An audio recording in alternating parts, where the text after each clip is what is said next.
After her brilliant home stage debut, we've welcomed back poet Sue Burge, who lives not far from where we are today in Cromer.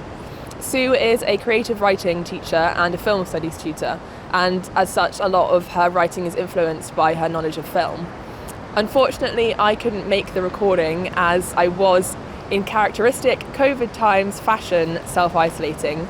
But I'm back out in the world again, and our camera crew did a fantastic job of capturing Sue's poetic essence as she takes us through her latest poetry collection, Confetti Dancers, and its cinematic influences. I hope you enjoy.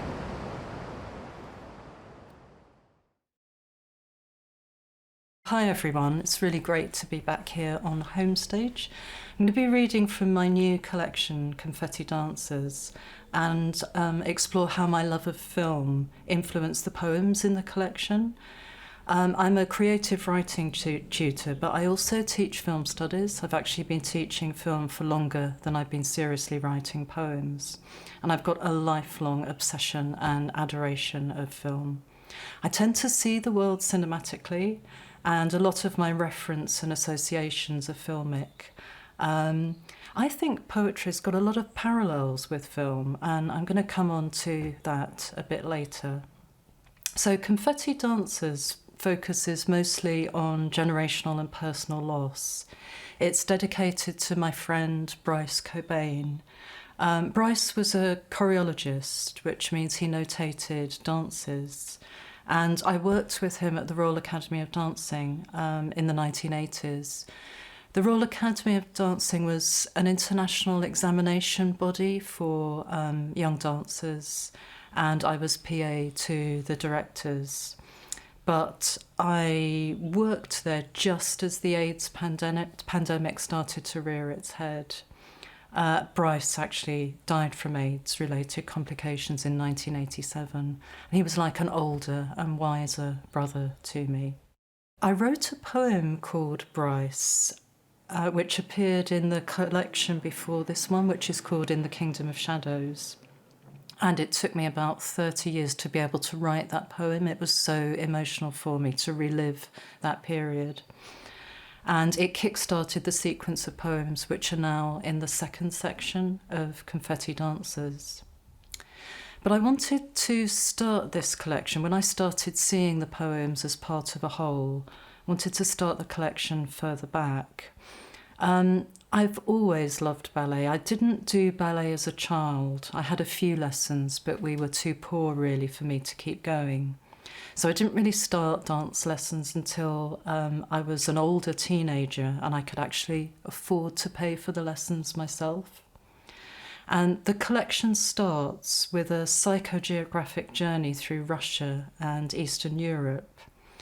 And I suppose I wanted to think about this as a place of exile and difference. I was a child growing up among Cold War paranoia. So to me, these countries were very different, very kind of alien. But they were also a place where fantastic dancers were starting to defect from. So my love of ballet actually started with a massive teenage crush on the dancer Mikhail Baryshnikov, and he defected to Canada in 1974. And in 1977, he starred in this really cheesy film called The Turning Point with Anne Bancroft and Shirley MacLaine. But there was some amazing dancing in it. The elevation that he gets when you see him dance, it's just like he's hovering in the air. I managed to get some very cheap seats at Covent Garden when he came over to dance. And I ended up with a bit less of a crush on Baryshnikov, but a bit more of a crush on all things balletic. And especially Russia, the music, the choreography, the dances and the dancing. So I'm going to start with a poem from the first section of the book. It's called Mother Russia, and it's about the defections. Mother Russia. Mother Russia adjusts her pillowy folds. She suspects they are no longer enough to keep her little ones from straying. She dances shadowy visions of home across her whiteness, hopeful, hopeful. Rosy-cheeked matryoshkas, symphonies and sleigh rides, pickles and propaganda. But still they strain on the tips of their fine toes, deciphering the beguiling codes of western winds. They pull on 7-league boots, rehearse audacious leaps across continents. She watches them, her nimble fledglings, tears freezing across her eyeballs like curtains. Your Russian hearts will break, oh my Natasha, Rudy, Sasha, Misha. One of my favourite directors is Andrei Tarkovsky. One of my favourite films by him is Stalker. This film influenced quite a lot of the poems in the first section of the book, as did the Russian poet Maria Stepanova's latest collection, War of the Beasts and the Animals. Stalker is set in a kind of futurist post-apocalyptic landscape, but it actually looks like a post-meltdown Chernobyl, although the film was made in 1979 and it predates Chernobyl by about 7 years.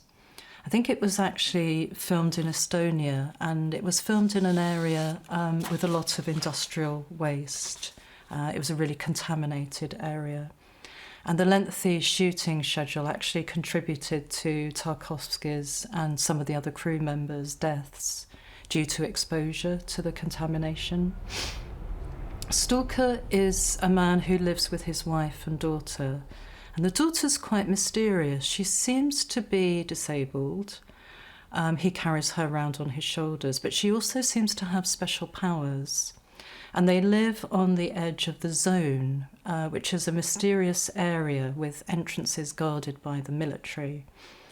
And this zone is filmed in colour, and the area around the zone is filmed in black and white. And in the zone, there's something called the room, and that's where you can find your heart's desire. So it's like a really gloomy Russian Wizard of Oz. I don't know whether Tarkovsky did think about Wizard of Oz when he was filming this, but the fact that he used colour and black and white makes me think that he probably did. You need a guide to go into the zone, and in the original books that the film used as reference points, there's a book of short stories by two Russian brothers.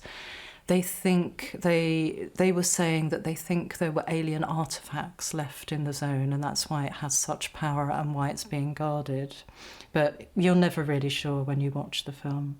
So you need a guide to go into the zone, because it's governed by these anarchic rules which don't seem to follow the laws of physics. So it's very hard to find your path and to find the place where all your dreams come true. So in the film we follow Stalker leading two men through the zone. One's a writer and one's a scientist. And it's really surreal and dreamy. It contains a gorgeous sequence called Stalker's Dream. And Tarkovsky's father actually wrote poetry, and you can hear some of his poems read over this surreal sequence. What is really strange is that now you can actually enter the Chernobyl zone as tourists. You have to have permission. It's quite difficult to do so. But there's a real cult of illegally entering Chernobyl, and the adventurers who enter Chernobyl are known as stalkers. So it's a direct reference to the film. They do this for adventure, but also for financial gain, because if they can bring back artifacts, they can sell them. And there's also a Ukrainian video game called Stalker, which is based on these adventurers who illegally go into the Chernobyl zone. So it feels as if Tarkovsky was really prophetic.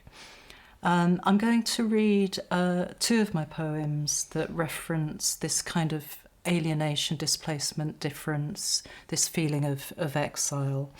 One is Zone, which is about crossing an alien landscape, and Triangulation actually directly references Stalker.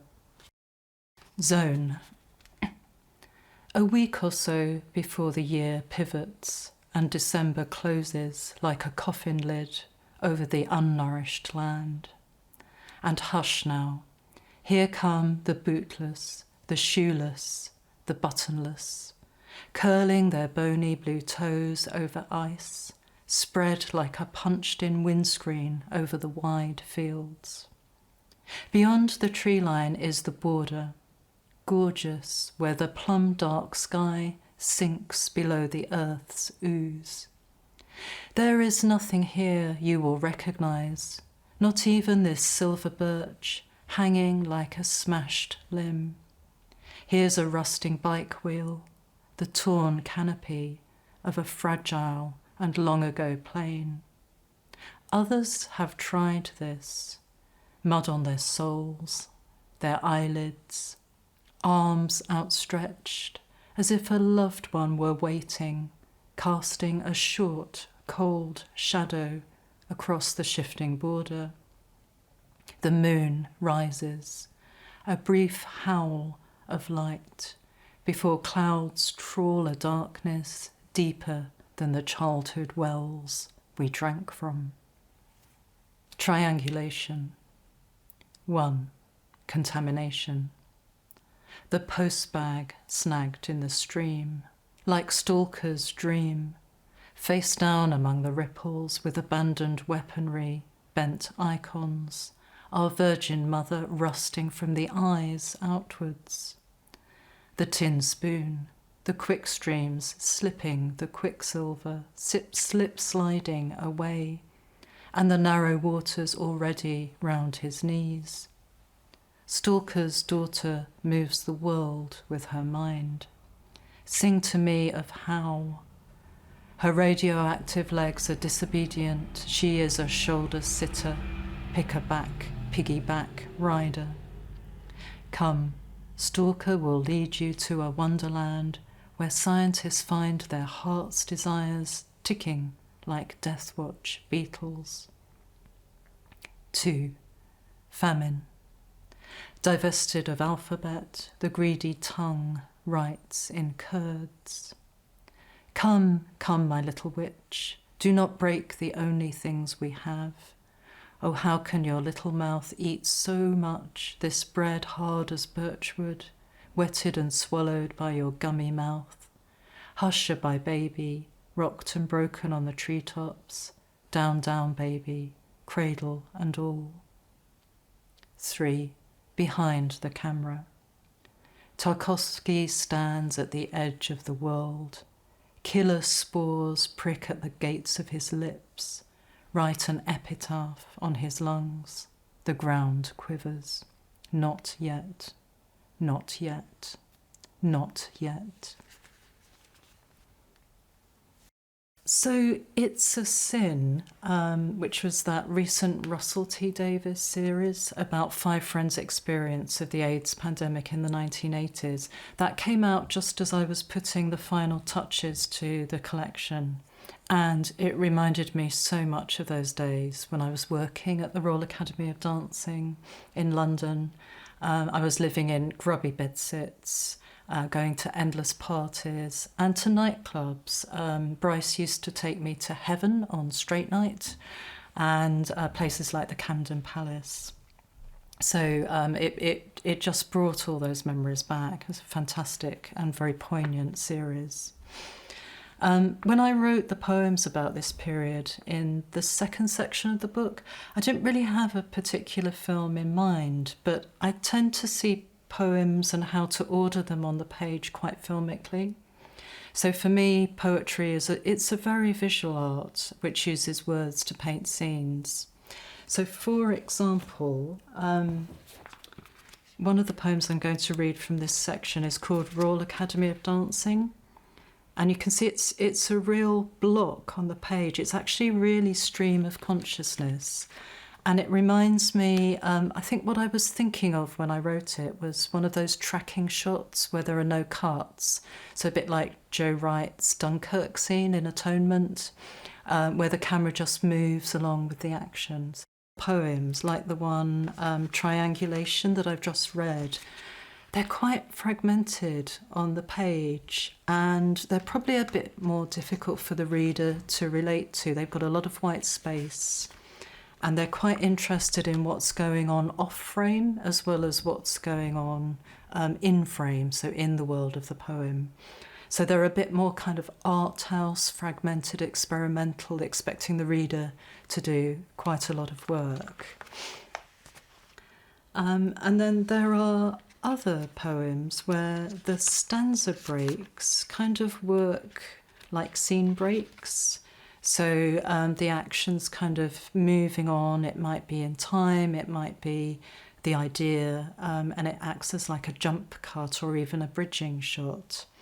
And the one I'm going to read in Heaven is in couplets on the page. So you could say that looks a bit like a film strip, and it's sort of interrupted cuts which sort of show the juxtapositions between different scenes.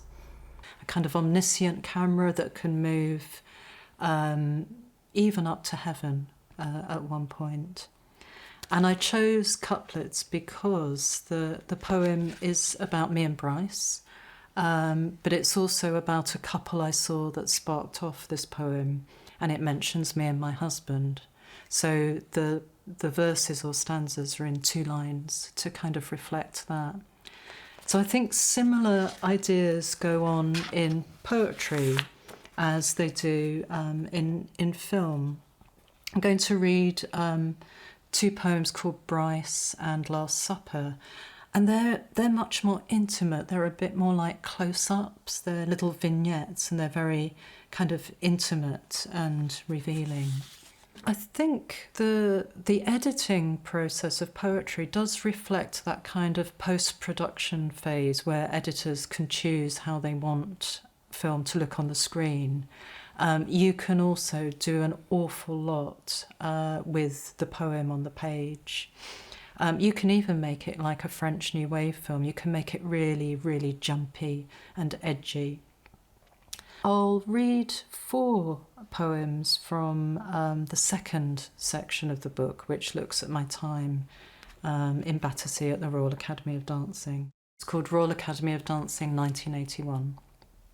Autumn, and the sun's tearing through the London grey. I'm in the office, the cough is on, the blur of comings and goings has begun. There are 50 people in this building, and I know all of them by name. I'm 19, mind full of sex and fun and dance, trying to secure the golf ball on my typewriter so it doesn't break free when the letters were. Someone's pliéing in the kitchen while the kettle boils. Overhead the dancers jeté to a piano on repeat. The corridors smell of rosin, sweaty practice clothes, feet. My big glass ashtrays choked with Camels, Marlboros, scavenged Rothmans, paper clips. Through the window I see my blue bike in the cobbled yard, locked and leaning, my boss's Morgan nosing through the gates, yellow as the tulips, one of the heartbroken summer boys, cheekbones like Rudy, eyes like Baryshnikov, gave me in July the day after I tended his blistered, bleeding feet. There are dames on every floor, gliding to the studios, veiled in hairspray, Parma violets, Chanel. The girl's mouth, Madame, then its feet on the bar and pain to the rhythm of an ivory-tipped cane. Tempers are rising from the ground floor up, the lift pings.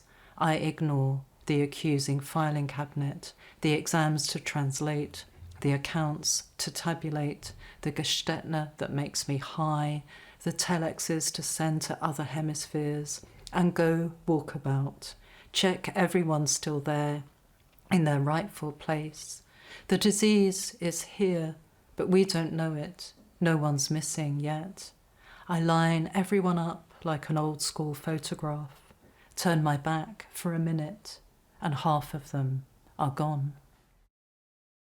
I'll read the poem Bryce, which is the one that's in Kingdom of Shadows, but it's the dedication poem for this collection. And I mention a quilt in this poem, and that's a reference to the Names project which I think started in San Francisco, but it was basically they wanted to have a square of quilt for every victim of the AIDS pandemic. And I went there very early on. It was very shortly after Bryce had died. In the poem, I say that I wrote his name in gold thread, but in reality, I think it was actually a black marker pen. I think the quilt's a bit more glamorous now, but this was sort of very early days. To Bryce. I learn this quilt will contain 100,000 unknown names. All 42 of my facial muscles try not to cry as I stitch the memory of the day you showed me your arms bejeweled with sarcoma, how I felt the stutter of your dancing heartbeat. I reimagine you flying home to die in the Australian sun, while we mourned among the cold grey bricks of Rotherhithe. Then the others too were claimed, one by one, long and slow and cruel as purgatory. I honour your name in thread the colour of sunlight, whispering all the news of all the years you never knew me.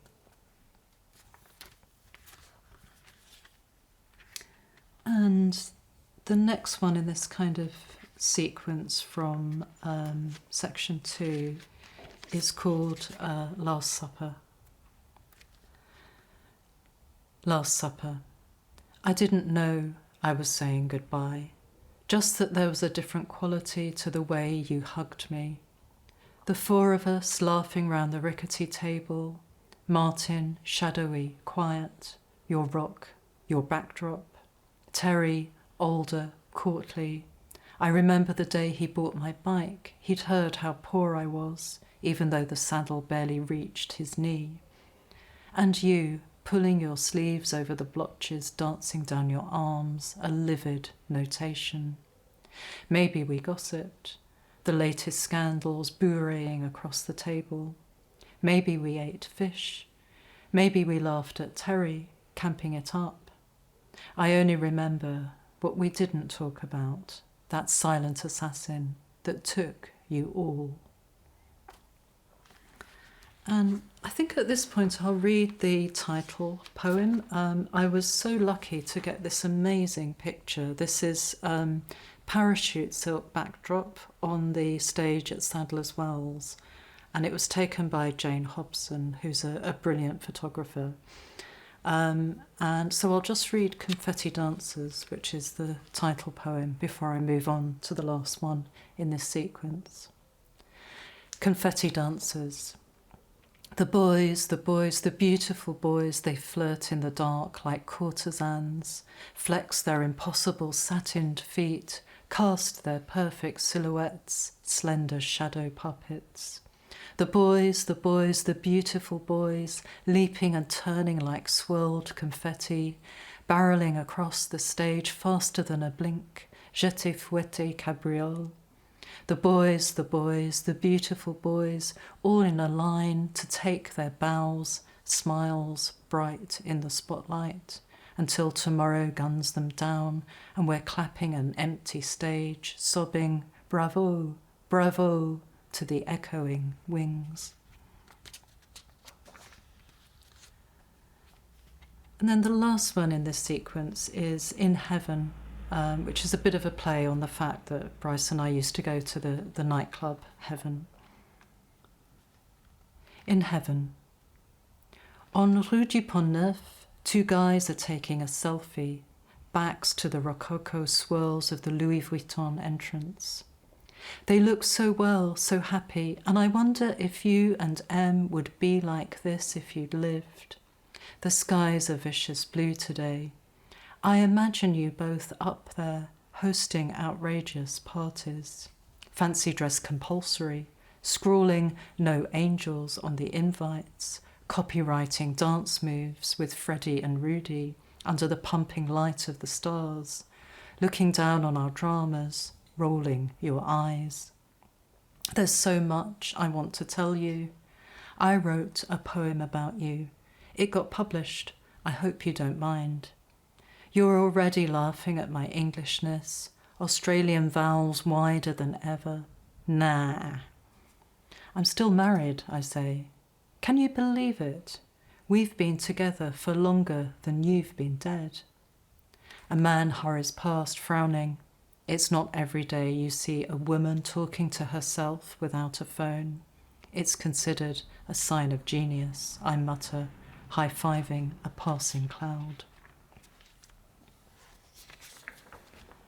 And I suppose the last thing I was thinking of in relation to the parallels, there are so many of them, between poetry and film, is the reception of the poem. I think as a poet you have to get used to letting your poetry go, letting it go out there and letting your readers take care of it. You've done your job and you have to let it go.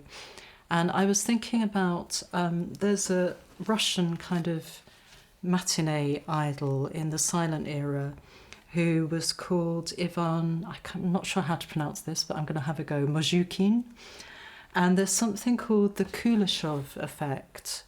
And they wanted to see how much they could manipulate the audience's response. So they got Ivan to do his usual matinee idol look, and then they juxtaposed a shot of a meal, and then a young woman walking past, and then a coffin. And when they showed it to the Soviet audiences, the audiences were saying, oh, he's such a brilliant actor. Can you see how his expression changes? You know, when he's looking at the meal, the hunger in his eyes, the lust when he watches the young woman walk past, and the tragic look when he sees the coffin. But actually, his face, it was the same shot all three times. It was just the juxtaposition. And it just makes me think about how different readers will interpret a poem totally differently. So you're putting it out there, it's the same poem, but it's being looked at so differently by different readers. And that's kind of because of the juxtapositions, two shots or two stanzas put together, and that kind of white space in between that leaves space for the reader. It's very different to, if you think of a Hollywood kind of blockbuster, you're kind of told what to think. The story's there, you can just relax and enjoy it. Whereas with a poem, it is a bit more art house, experimental in a way. So I'm going to move on to the third section of the book. I organised the book like a ballet, so it's in 3 sections, but after section 2 there's an interlude, and there's a section right at the end of the book called Coda. So I wanted to reflect this kind of performative element of all the poems. And interlude, which is after the AIDS section, is a response to the 1916 documentary film Battle of the Somme. I was one of 10 poets selected by the Poetry School in London for a collaborative response to the film. We were selected in 1916, but we performed in selected in 2016, but performed in 2017. We were orchestrated by the renowned poet Simon Barraclough, who also responds a lot to the cinema and film in his poems. We each had a section of the film to respond to, and I was given the first 15 minutes of the film. And we had to write a poem lasting 5 minutes in response to our given section. This is an extraordinary film, Battle of the Somme 1916. It was shot on location, and the documentary footage changed the way the British public thought about the war, and the way they thought about cinema as well. It's a really masterful propaganda film. And they think it was probably seen by 20 million people in the first 6 weeks of its release. It would have been shown, just like all silent films were at the time, with a live musical accompaniment. And tragically, many people went to see the film to see if they could see their fathers, their sons, their brothers, their lovers for the last time. Like all documentaries, a lot of it is mocked up. The soldiers are looking at the camera, they're obviously being directed. The German dead are actually British soldiers pretending to be German dead because the filmmakers couldn't get so close to no man's land. The footage is extraordinary, but there were limits. We performed our collaborative poem in front of a quite large audience at the Cinema Museum in Kennington. And the Cinema Museum is really interesting in its own right. It's located in the chapel on the site of the workhouse where Charlie Chaplin's mother was once an inmate. And after our performance, there was a really rare screening of the film. So I'm going to read Read Their Lips, which forms the interlude section of the book. It's very filmic as a poem because it's a direct response to a film rather than a transformed response. So it's called Read Their Lips. Read Their Lips, in response to the 1916 documentary film Battle of the Somme, shot on location by Geoffrey Malins and John McDowell. This story has been told before, how the trees stood in dark rows like widows, how birdsong left the land, save for the calls of urgent owls, bright in the mute darkness, how the moon climbed to uncharted heights to flee the reek of brimstone, how poppies slumbered for 100 years waiting for the world to change, how the villagers returned one by one, carrying their hurt in their pockets, how they laid their cheeks against the fissured land, salted it, and how, in the nearness of now, the sons and daughters of the sons and daughters of the sons and daughters come, wearing flowers like pilgrim badges, how they pluck at the past, how it runs through their fingers like hourglass sand, how they raise their faces to the darkening sky, mouth their tales, individual, endless as the passing flakes of snow. Cut. See this man, so familiar he could be my father's grandfather. See how he strolls in this flickering parade, freak show of the long dead, these men, chalky as fairground prizes, with their virgin bandages, angling their smiles stage right, teeth worn to shadows, resisting the flinch and itch of lice squirming in the seams of sweat-caked uniforms. Dogs at their heels, a silent barking, coal in their pockets for luck, a trail of horses on the horizon like a biblical caravan. Read their lips. Send my love to Ma and Doris and all my little ones. Have a pint in the Crown on me, Arthur, you lucky bugger.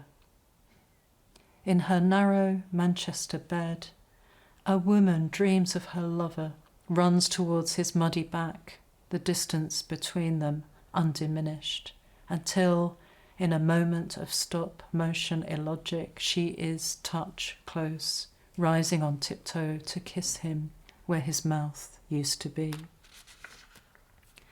The camera tracks left, right, left, right, left, right, 16 miles of grey fields, fissures like snow, smoke like cumuli turning the July sun into January clad murk. Don't look back. Off frame there's a technicolor world, a behind-the-scenes kaleidoscope of bleed and heave, a blink away over the mute horizon, a crater of sound, Bosch jigsaw of body parts, cut in a stinking crucible, cordite forged, cut. I watch you watching the film for the first time, eyeballs palpitating to the turns of a hand-cranked camera, processing your own ghostly flicker book. 1, 2, 1, 2, 1, 2, 3, 4, 1, 2, 3, 4, 5, 6, 7, 8. Cut. Intertitle. Industrious peasants continue their activities just outside the firing line. 2 women, poke-bonneted, sturdy as blinkered war horses, clothed as if Van Gogh hadn't died nearly 30 years before, gleaning, or perhaps they are planting dragon's teeth, hoping to harvest the next crop of young men, fully grown, fully armed by the 1st of July. This is all they have, this precarious field, this tilted horizon. Cut. The camera pans back to these endless lines of marching men, arm in arm for all time for Auld Lang Syne, singing A Long Way to Tipperary as if it's not a cliché. Sure of who they are, sound of limb, dog tags still with their rightful owners. Soon they will rise to become the missing of the Somme, faith broken on the hard-rimmed wheel of war, ghosting the sky like a new constellation, whispering inconnu, inconnu, inconnu. So the next section, section 3 of the book, is about personal loss. There's a poem about Kingston, where I grew up, and I think growing up in this town probably first gave me my love of cinema. We had 3 cinemas in the town.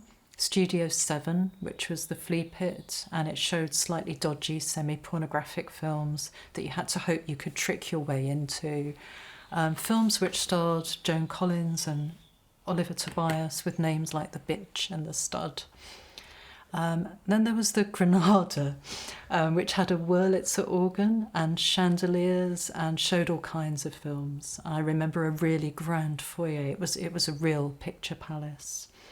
I'm pretty sure that's where I saw Half a Sixpence with my mum and my aunt. They'd lived next to Tommy Steele's family before they were bombed out in the war, so they were always really keen to see the latest Tommy Steele film. There was also the ABC cinema. One of the cinemas used to show a lot of foreign and art house films. And looking back, I was so lucky to have had access to so many of these. To me, subtitles weren't a problem. I'd started learning French at 7 and Spanish at 12 and had a fairly good grasp of German.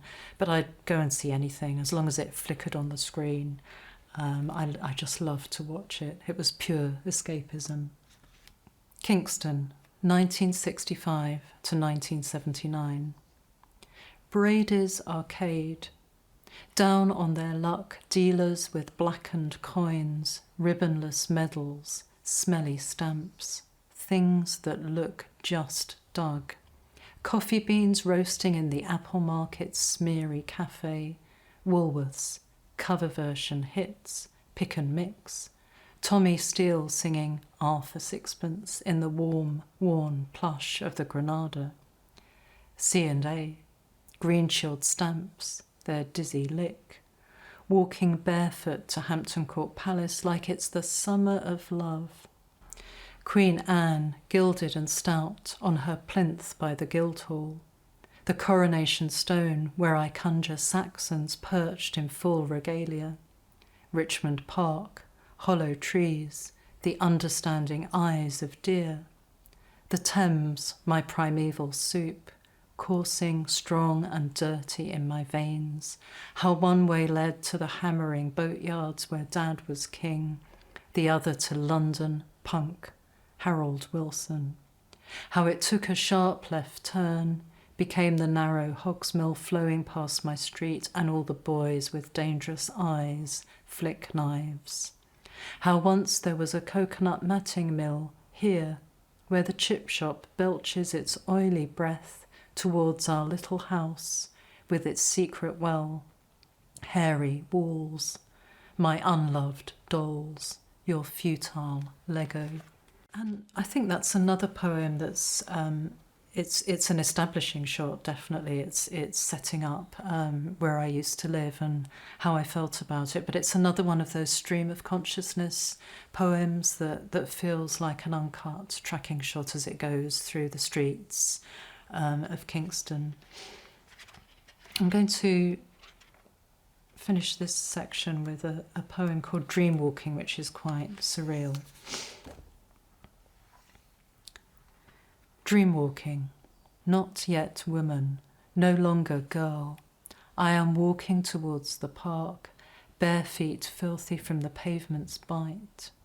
I am hippie me, cheesecloth shirt, a cousin's cast-off jeans long enough to grow into, wrists braceleted with leather thongs. In my bag, the poems of Rupert Brooke, 2 slices of mother's pride, a tiny jar of gritty fish paste, pocket money to buy the only Italian hot chocolate in Surrey. In my pocket, a red-haired woman, a wound, the smell of sawdust. Roll deer run here to a soundtrack of Bolan and Bowie. I recite sonnets to the dog-peed, heel-scrunched grass. Stag beetles tumble from branches like blackened conkers. A thunderous crack as a falling oak buries my shadow, bruises on my arm, 5 perfect purple screams. Somewhere there's a hidden river, but I don't want to hear its awkward questions, its weed-choked voice. The final section of the book is one where I've got quite a lot of poems that reference the pandemic, and it was quite interesting finishing the collection during the pandemic. It was launched in April this year, so it's definitely a pandemic book. And yeah, obviously I could see connections between the AIDS pandemic and COVID-19 pandemic, so it just felt very relevant.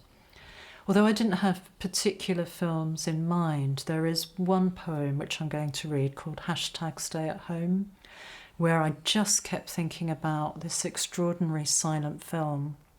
Silent film's a huge passion of mine. And this film is from 1928, so just before the sound era came in. It's directed by Carl Theodor Dreyer, and it stars Jeanne Falconetti. It's called The Passion of Joan of Arc, and Falconetti is St. Joan, just before she becomes St. Joan. And she just does the most extraordinary acting with these huge, huge eyes. So I'll read #StayAtHome. You dream you are a saint again, always joining the story late, eschewing the long haul of goodness, fast forwarding to the great demise. You can never see yourself. Dreams don't work like that. You are behind the camera, directing the vast cast of your legend, learning the manner of your death by the burning reflection on their retinas. You arise, as usual, dust the skirting boards, hummus for lunch, a few more pages of Hilary Mantel, survive the rabbit in the headlights viewing of news at 10. And in the small hours, you'll slip unseen into a widescreen epic where you'll be martyred once more on sunlit streets and open fields by invisible and myriad forces. Healing. This morning, such a sunrise, we stand naked, complicit, watching its deep and murderous red. After, your long bones spoon my belly, and we drift in and out of early birdsong. I tap the morse of everything unsaid down the warmth of your sleeping back. Sometimes I want to lick you into shape, just born, the living shock of your salt. There were days when we had no energy to kiss, your cough edging into every breath, the idea of us scarifying, a slow erasure with each letter's drone. Another date, another test, another wait. You keep a secret diary bound in sallow plastic. I suture my grief with long, messy lines. Consider dyeing my hair amethyst to match the half-moon testaments to the nights I dream you into peripheral vision. Reimagine other lives, litanies of what-ifs. But now, here we are. or here you are, secure in the miracle of more. Thank you for listening. Thank you to Sue Burge for an engaging insight into her new collection, and thank you to all of you who've been watching at home. Do tune in next time for more poetry at Homestage.